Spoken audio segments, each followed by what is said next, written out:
Good morning, students. Today our topic is class 12th history subject chapter number 7.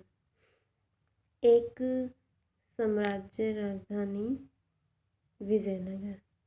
Vijayanagar की खोज पर यहाँ पे आपको नोट लिखना है। लॉन्ग क्वेश्चन है।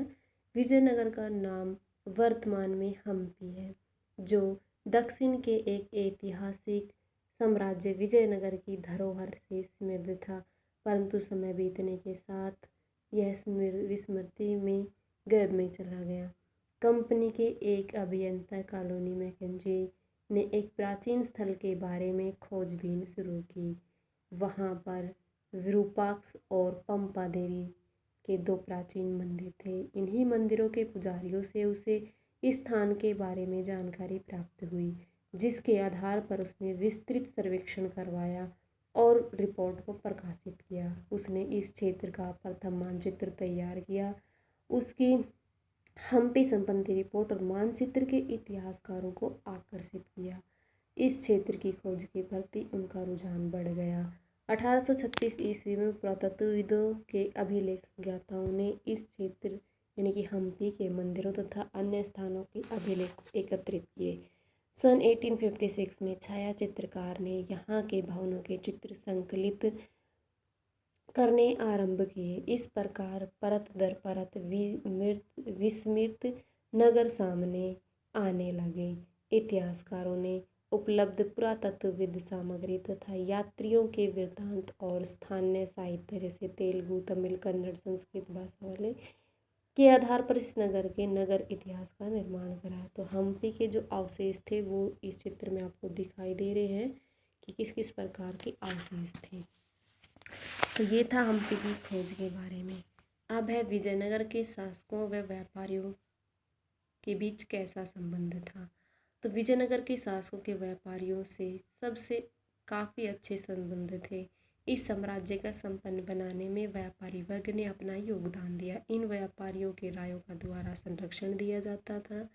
रायों की सफलता में अशु सेना की प्रमुख महत्वपूर्ण भूमिका थी। इसके अशु अरब एवं मध्य एशिया में आते थे। प्रारंभ में राय अशुओं के लिए अरब व्यापारियों पर निर्भर थे, परंतु समय के साथ साथ यहाँ कुदरती चेटी यानी कि घोड़े के व्यापारियों का वर्ग पैदा हो गया। उन्होंने राज्य का पर्याप्त मात्रा में घोड़े उपलब्ध कराए। विजयनगर मसालों, रत्नों एवं आभूषणों के बाजार व व्यापार के लिए जाना जाता था।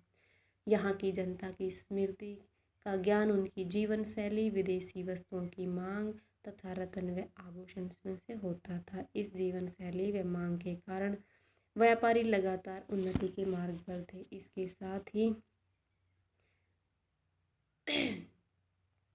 इसके साथ ही राज्य के राजस्व में निरंतर वृद्धि हो रही थी। कृष्णदेवराय विजयनगर का सबसे प्रतापी शासक कहा जाता है। उसने तेलुगु भाषा में अमुक्त मूल्य नामक पुस्तक भी लिखी थी। कृष्णदेवराय के चिंतन से पता चलता है कि राय व्यापारियों को किस तरह प्रोत्साहित कर व्यापार को बढ़ावा देना चाहता था। तो ये थे कृष्णदेवराय। अब इसी से रिलेटेड यानी कृष्णदेवराय का विजयनगर साम्राज्य के विकास में योगदान। तो सबसे पहले मैं आपको बताऊंगी कि अभी जो हमने क्वेश्चन किया है, विजयनगर का शासक था कृष्णदेवराय और इसने व्यापारियों को बढ़ावा देने में काफ़ी मदद की थी। तो यहाँ पे 1336 ईस्वी में हरिहर और बुक्का राय दो भाइयों ने विजयनगर साम्राज्य की स्थापना की थी। इस साम्राज्य का प्रथम जो शासक था वो हरिहर था, जो 1336 से 1356 तक उसने शासन किया था। उसने राज्य के लिए नियम कानून बनाए। उनकी मृत्यु के बाद बुक्का 1356 से 1377 तक शासक बना। उसने प्रशासन व राज्य की समृद्धि की ओर ध्यान दिया और उसकी समय में ही पड़ोसी राज्य बहमनी के साथ संघर्ष की शुरुआत हुई। उसके बाद हरिहर द्वितीय 1370 से 1405 तथा देवराय प्रथम 1406 से 1422 तक बने। इन्होंने बहमनी से संघर्ष जारी रखा, साथ ही आर्थिक विकास, कृषि व व्यापार को प्रोत्साहित भी दिया। उसके बाद देवराय द्वितीय जो कि 1422 से 46 तक शासक था, उसने साम्राज्य की सीमा का खूब विस्तार किया यानी कि उसको बढ़ाया। फारसी जो यात्री अब्दुल रज्जाक ने उनकी खुले में मन की प्रशंसा की थी और इसके बाद इस साम्राज्य में कई कमज़ोर शासक वर्ग आए जिनको बहमनी के शासकों ने पराजित किया था और इनकी सीमा को छोटा भी कर दिया था। विजयनगर अपने चमत्कार पर कृष्णदेवराय जो 1509 से 26 के शासनकाल में पहुंचा, उसने स्लूवों के राज्य को नष्ट कर सत्ता पर अधिकार कर लिया। उसने 1512 ईस्वी में तुंगभद्रा व कृष्णा नदियों के बीच के क्षेत्र में रायचूर, दोआब, 1514 ईस्वी में उड़ीसा और 1520 में बीजापुर के शासकों को पराजित कर साम्राज्य का विस्तार किया। साथ ही उसने आंतरिक दृष्टि से भी राज्य को सुदृढ़ किया। उसका काल शांति, समृद्धि और मंदिरों के निर्माण के लिए किया जाता है। नेक्स्ट क्वेश्चन हमारा विजयनगर के पतन की स्थिति। तो ये विजयनगर जो था, इसके जो विस्तार करने वाले जो शासक थे उन्होंने उसका विस्तार किया, जबकि जो कमज़ोर जब शासक आए तो उसका विस्तार भी कम हो गया था। तो यहाँ उसके पतन होने के कारण बन चुके थे। तो कृष्णदेवराय की मृत्यु के बाद विजयनगर दरबारी में तनाव, गुटबंदी और षड्यंत्रों की शुरुआत हो गई थी। कृष्णदेवराय के उत्तराधिकारी को दरबारी और सेनापतियों से चुनौतियों का सामना करना पड़ा।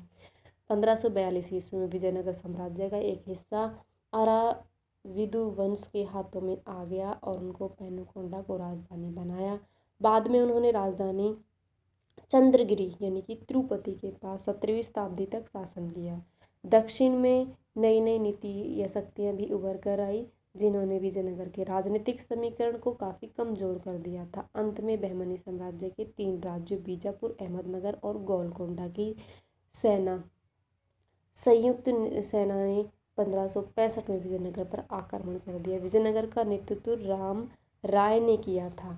यह युद्ध तालीकोट में हुआ था। इस समय युद्ध में विजयनगर की हार हो गई थी और विजयी सेना ने विजयनगर शहर पर भारी लूटमार की, जिससे यह पूरी तरह से उजड़ गया और अराविंदु वंश नाम मात्र के लिए पेनुकोंडा व चंद्रगिरी के शासन चलाता रहा। अतः विजयनगर के मुख्य कारण बहमनी राज्यों में उसकी हार थी। तो ये था इसके पतन। नेक्स्ट क्वेश्चन होगा हमारा, विजयनगर के राय, नायकों और अमर नायकों में आपसे क्या संबंध थे, जो कि हम नेक्स्ट डे करेंगे। आज के लिए इतना ही काफ़ी है। मैंने आपको 4 क्वेश्चन कराए हैं, 4 आपको क्लियर करने होंगे और राइट भी करने होंगे। Thank you student.